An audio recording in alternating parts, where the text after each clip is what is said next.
नमस्ते. मैत्रीबोधच्या परिवर्तनाच्या शाळेत आपल्या सगळ्यांचं स्वागत आहे. ह्या परिवर्तनाच्या यात्रेत खूप गरजेचं आहे की आपलं मन स्वस्थ राहावं. जर मन स्वस्थ असेल तर तुमची परिवर्तनाची यात्रा फारच सोपी होऊन जाते. आता हे मन स्वस्थ कसं करावं? काय केल्याने मन स्वस्थ होईल? कारण मनाचा स्वभाव चंचल आहे. मन कधी काय विचार करेल हे सांगता येत नाही. मन असं समजा की एक माकडच आहे, आपण त्याला बांधून ठेवलेलं आहे झाडाला आणि आपण त्या माकडाला सांगतोय शांत हो, स्थिर हो. तर असं कधी होईल का? मन असं स्थिर होईल? तर नाही होणार. जसं माकड चंचल तसंच मनही चंचल. मग काहीतरी करावं लागेल आपल्याला आपल्या परिवर्तनासाठी, जेणेकरून मन स्वस्थ होईल. तर त्याच्यासाठी आज आपण एक आध्यात्मिक साधना शिकणार आहोत. पण ह्या स्वस्थ मनाचे लक्षणं आहेत. तर आज आपण 2 लक्षणं समजून घेऊ, की स्वस्थ मन म्हणजे काय? तर पहिला गुण किंवा पहिलं लक्षण स्वस्थ मनाचं ते म्हणजे स्थिरता. स्थिर मन. जसं आपण समुद्रात खोलवर जातो आणि त्या शांतीचा, स्थिरतेचा अनुभव करतो, तशीच स्थिरता, एक शक्तिशाली स्थिरता आपल्या आंतरिक मनामध्ये आपण पाहतो. एक स्थिर झालेलं मन. जेव्हा मन स्थिर होतं, आपोआपच मन स्वस्थतेचा अनुभव करण्यास सुरू करतो.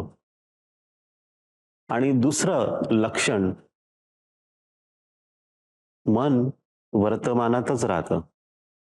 जे आता चालू आहे, जे घडतंय, ह्या क्षणी पूर्णतः आपलं लक्ष ह्याच वेळेत असतं, ह्याच क्षणात असतं. म्हणजे एक प्रकारे आपण आपल्या भूतकाळापासून आणि भविष्यकाळापासून मुक्त होतो. काही आठवणी असतात, काही गोष्टी भविष्याबद्दल तुम्ही विचारही करू शकता, पण त्यांचा परिणाम तुमच्या मनावर होत नाही. भूतकाळातील भीती आणि भविष्यकाळातील चिंता या दोन्ही पासून तुम्ही मुक्त होता आणि तुमचं लक्ष पूर्णतः ह्या वर्तमान काळात येतं, की मी आता इथे समोर बसलेलो आहे. स्थिरता आणि वर्तमानाची अवस्था. जेव्हा तुम्ही ही दोन्ही लक्षणं पाहता, तेव्हा आपोआपच आपले मन हे स्वस्थ व्हायला सुरू होतं. आणि स्वस्थ मन म्हणजे परिवर्तनाचा अनुभव, त्याची सुरुवात, त्याची यात्रा, अजून उच्चतम अवस्थेपर्यंत पोहोचतो आपण. चिंतेपासून मुक्त होतो, भीतीपासून मुक्त होतो. काही भय नाही, निर्भयता, निडरता, शक्ती, सामर्थ्य ह्या सद्गुणांचा आपल्याला अनुभव येण्यास सुरू होतो. फक्त परिवर्तनाच्या ह्या यात्रेत पुढे वाटचाल करत असताना, स्वस्थतेचा अनुभव करत असताना आपण हे आतमध्ये अनुभव करतो. आता पण हे करायचं कसं? कोणती ती आध्यात्मिक साधना आहे की जे केली की आपण आपल्या आतमध्ये त्या स्वस्थ मनाचा अनुभव करतो? आणि फारच सोपी साधना आहे. तुम्हाला काय करायचं आहे? आपल्या श्वासावरती लक्ष द्यायचं आहे.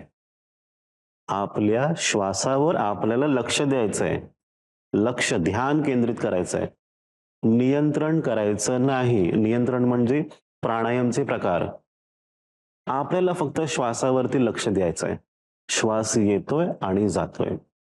ज्याप्रमाणे नैसर्गिकरित्या ज्याप्रमाणे तुम्ही श्वास घेत आहात त्याचप्रमाणे श्वास घेत राहा.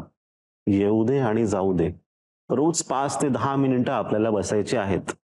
ही पुढची 7 दिवस सगळ्यांनी ही साधना करावी.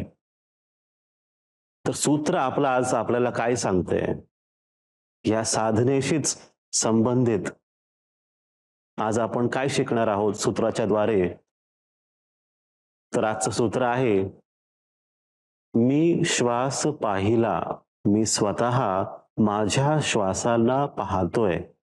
मग पाहताना काय होतंय? मी दुसरं काहीच करत नाही, फक्त मी पाहतोय.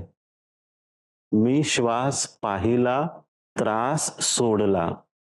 म्हणजे मी श्वासाला पाहत असताना आपोआपच तो त्रास जो आतमध्ये होता तो वेगळा होत गेला, माझ्यापासून दूर होत गेला, त्याच्यापासून मी मुक्त होत गेलो फक्त श्वासावरती पाहिल्यानंतर.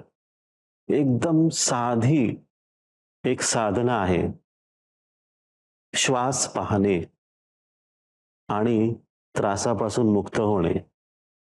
कराल का तुम्ही सगळे? नक्की विचार करून पहा. रोज स्वतःसाठी 5 ते 10 मिनिटं तुम्हाला वेळ काढायचा आहे. 10 मिनिटापेक्षा जास्त करण्याची गरज नाही. रोज कधी सकाळ किंवा संध्याकाळ कधीही बसून लक्ष केंद्रित करून श्वासाला पहा. एक म्युझिक प्ले करा तुम्ही आणि निश्चिंत होऊन एका स्थिर अवस्थेत बसून व्यवस्थित पहा तुम्ही. जर हे सूत्र समजलं असेल तर तुम्ही त्याप्रमाणे पालन करा, फॉलो करा. काही प्रश्न असतील, काही शंका असतील तर नक्कीच विचारा तुम्ही. पुढच्या आठवड्यात आपण एक नवीन विचार शिकू, एक नवीन सूत्र शिकू. आपल्या सगळ्यांचं कल्याण हो, सगळ्यांचं मंगल हो. नमस्ते.